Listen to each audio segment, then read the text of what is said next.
Good morning students. आपके सामने फिर हूँ मैं अपना नया वीडियो लेक्चर लेके। इसके अंदर आपको पता है कि चैप्टर 6 चल रहा है हमारा लाइन्स एंड एंगल्स। तो हमने थ्योरम पढ़ ली है, एक्सियोम पढ़ लिया है, एग्जाम्पल कंप्लीट हो चुके हैं और आज आपके सामने है एक्सरसाइज। तो जो भी पहली बार इस वीडियो लेक्चर को देख रहा है, इससे पहले उसने कोई वीडियो लेक्चर नहीं देखा है, तो मैं आपको बता देता हूँ 3 वीडियो लेक्चर ऑलरेडी डाल चुका हूँ। आप अगर उन तीनों को देखना, आपका कंसेप्ट क्लियर हो जाएगा तो एक्सरसाइज में कोई प्रॉब्लम नहीं आएगी। ठीक है, तो 1 बाय 1 आपको क्वेश्चन बताता हूँ इसके अंदर। आई होप आप एंजॉय कर रहे होंगे इस चीज़ को। तो क्या है क्वेश्चन के अंदर, इन फिगर 6.13 आपका फिगर है, lines A B and C D intersect at O. ये आपकी लाइन है ए बी और लाइन सी डी, वो इंटरसेक्ट करी ओ पॉइंट के ऊपर। If angle A O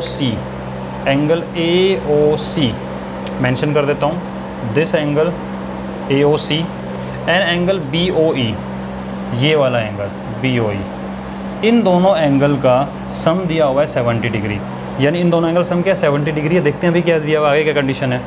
and angle B O D दिया हुआ है 40 degree. This angle B O D, देखो तो भी इन्फॉर्मेशन गिवन होती है ना, उसको लिख लिया करो। ठीक है, इजी हो जाता है, क्योंकि हम बार बार लाइन थोड़ी ना पढ़ेंगे, हमें डायग्राम में देखना है। तो ऐसी कोई इन्फॉर्मेशन जो डायग्राम में मेंशन कर सकते हैं एंगल वगैरह, उसको बिल्कुल लिख लिया करो, क्योंकि बार बार डायग्राम नहीं देखा जाता है।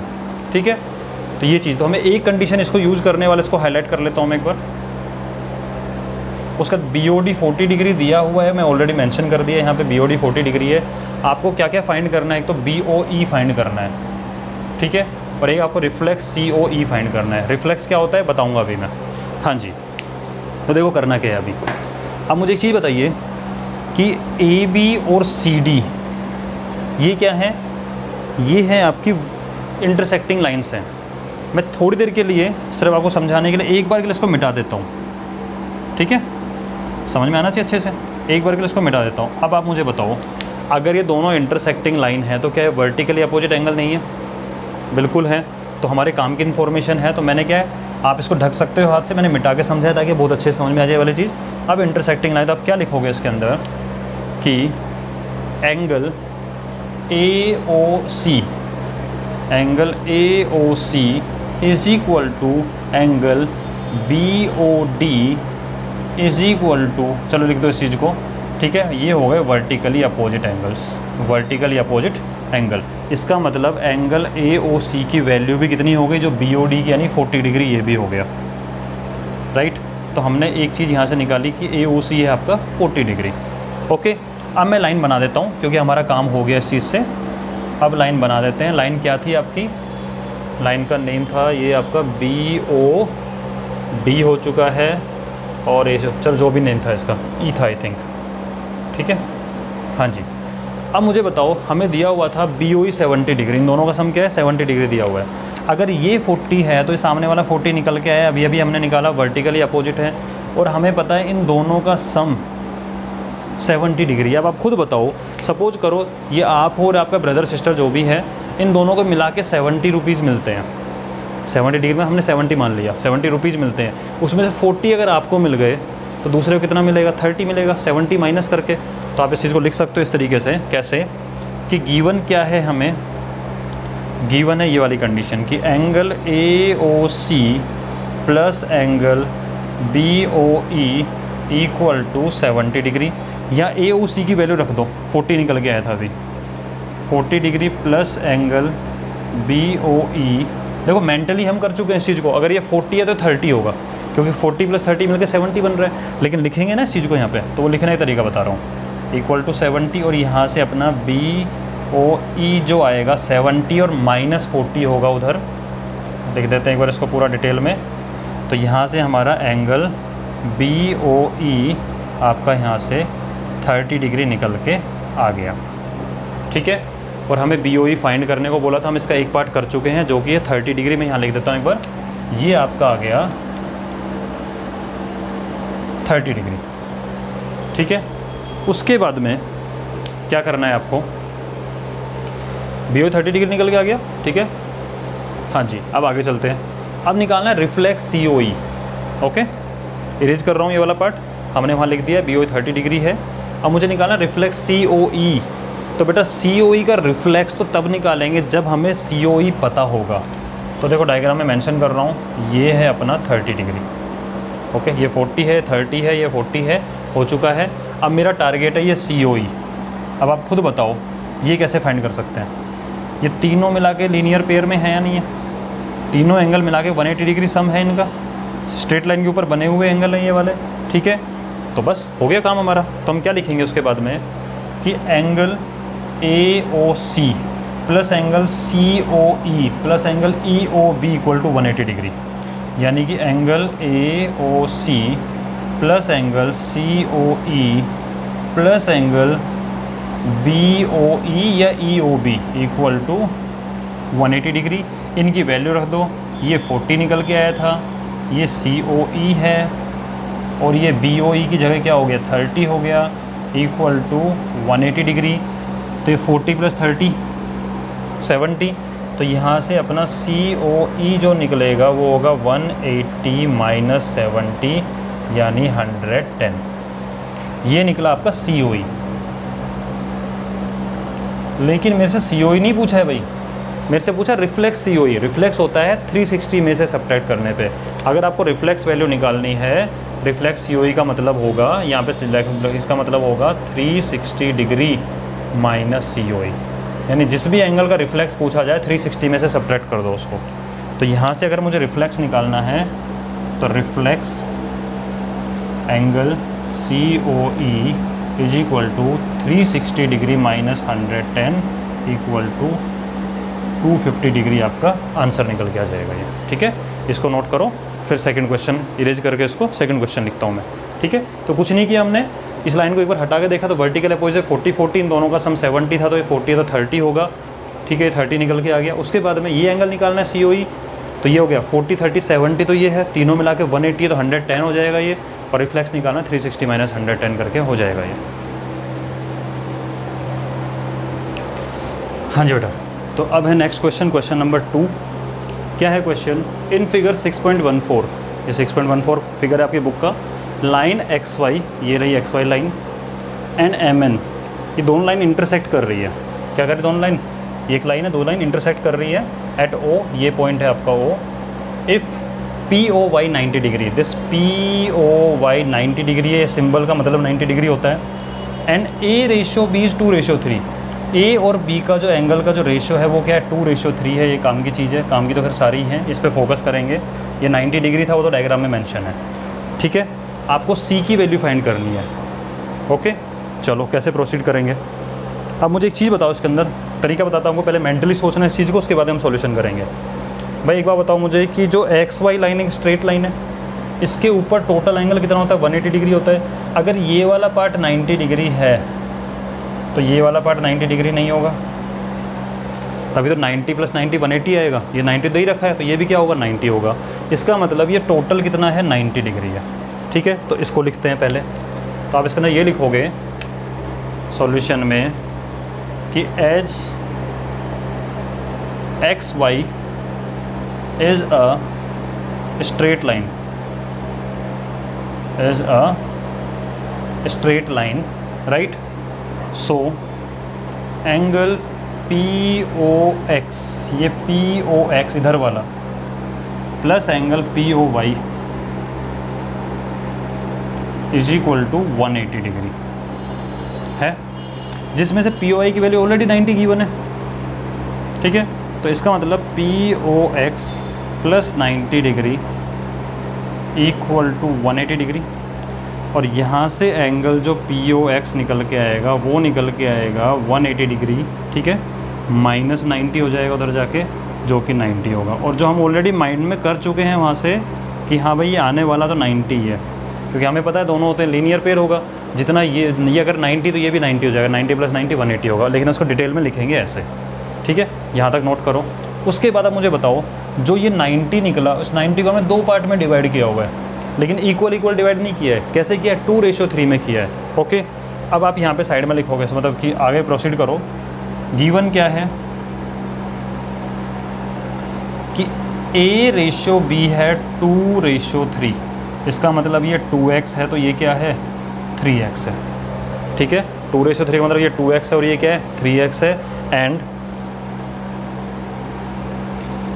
A plus B A plus B, इन दोनों का सम कितना है, ए प्लस बी, इन दोनों का सम 90 डिग्री निकला भी अभी हमारा, इज इक्वल टू है 90 डिग्री। इसका मतलब ए की वैल्यू क्या निकली अभी अभी आपकी 2x, बी की वैल्यू क्या निकली 3x, और ये हो गया 90 डिग्री। ये हो गया आपका 5x इक्वल टू 90 डिग्री, तो x यहाँ से आ गया आपका 18 डिग्री। ठीक है, 90 डिवाइडेड 5 क्या होगा 18, तो ये होगा x। तो इसका मतलब यहाँ से मेरा क्या निकल के आया, जो b की वैल्यू निकली, b है हमारा 3x, चलो पहले a लिख देते हैं। ठीक है, a की वैल्यू निकली 2x यानी 2 मल्टीप्लाई बाई 18 यानी 36 डिग्री, और b निकल के आया 3x यानी कि 3 मल्टीप्लाई बाई 18 यानी कि 54 डिग्री। ये निकल गया हमारे a और b की वैल्यू। बट हमें फाइंड क्या करना है, c फाइंड करना है। ठीक है, मैंने पहले b क्यों लिखा था अभी आपको पता लग जाएगा। अब मुझे बताओ, ये एक mn स्ट्रेट लाइन है, इसका मतलब ये पूरा एंगल कितना होगा 180 डिग्री, ये पूरा एंगल कितना निकल के आने वाला है 180 डिग्री, यानी कि angle b plus angle c कितना निकल के आने वाला है। इसलिए मैंने 180, पहले मैं b लिख रहा था डायरेक्ट, कोई बात नहीं, मैंने a लिख के बता दिया है, राइट। तो मुझे पता लगा यहाँ से कि mn एक स्ट्रेट लाइन है, एंड चलो यहाँ नहीं लिखते ज़्यादा, इसके बाद में आप इधर आ जाना। ठीक है, यहाँ से पता लगा a और b की वैल्यू, आप तो कंटिन्यूटी में लिखोगे, मैं इसको इरेज कर रहा हूँ यहाँ से। पॉज करके बेटा नोट कर लेना इसको। एंड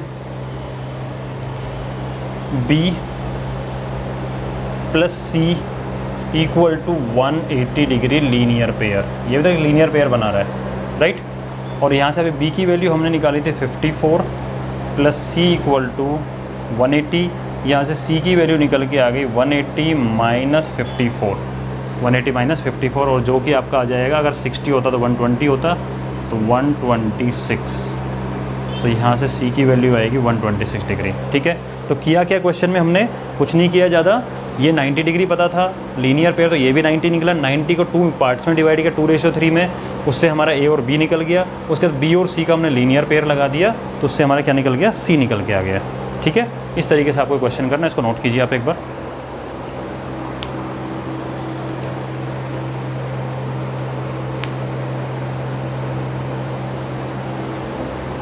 हाँ जी, सो अब आपके सामने क्वेश्चन नंबर 3 एक्सरसाइज 6.1 का।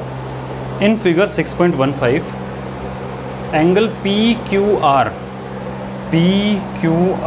This angle is equal to angle P R Q, दोनों एंगल के आपस में इक्वल है। ठीक है, और मेंशन भी किया हुआ है, सेम टिक लगा रखा है, मतलब इक्वल है ये। हमें प्रूव क्या करना है कि एंगल पी क्यू एस, कौन सा वाला एंगल पी क्यू एस, ये आउटर एंगल, ठीक है, इसको इक्वल प्रूव करना है पी आर टी के इक्वल प्रूव करना है इसको। ठीक है, बिल्कुल बच्चों वाला तरीका बता रहा हूँ, बिल्कुल सिंपल सा, और कोई आपके नंबर नहीं कट कर सकता इस चीज़ के अंदर। ठीक है, और बिल्कुल छोटा सा हो जाएगा। हाँ जी, तो आप क्या करोगे सॉल्यूशन में, पहले समझ लो एक बार, फिर डिटेल में लिखवाऊंगा इसको मैं। भाई दोनों एंगल इक्वल हैं, एग्जाम्पल से समझाऊंगा, पहले वैसे समझ लो, फिर एग्जाम्पल समझ। तो इसको मैंने x मान लिया, तो ये भी क्या होगा, x होगा। ठीक है, अब एग्जाम्पल पे आ जाओ ज़रा। दोनों इक्वल हैं, तो हो सकता है कि ये वाला एंगल 60 हो, तो ये भी क्या होगा 60 होगा, राइट। और हमें पता है कि इन दोनों का सम कितना है 180, तो ये अगर 60 तो ये 120 नहीं हो जाएगा, होगा। और अगर ये 60 इन दोनों का सम भी 180 है, तो ये भी क्या हो जाएगा 120 हो जाएगा। अब बताओ दोनों इक्वल आए कि नहीं आए। ठीक है, तो ये हमारा लॉजिक है करने का कि हम इसको जैसे 70 मान लो इसको, अगर ये 70 तो ये भी 70 होगा, अगर ये 70 है तो ये 110 होगा, और ये 70 तो ये भी 110 होगा, यानी इनर वाले इक्वल है तो आउटर वाले भी क्या होंगे, इक्वल आ रहे हैं। ठीक है, लेकिन हम वैल्यू लेके नहीं करेंगे, हम इसको जनरल फॉर्म में करेंगे, तो जनरल फॉर्म से करते हैं इसको, बट कंसेप्ट यही है। ठीक है, अब सुनो इसको कैसे करना है, डिटेल में लिख के।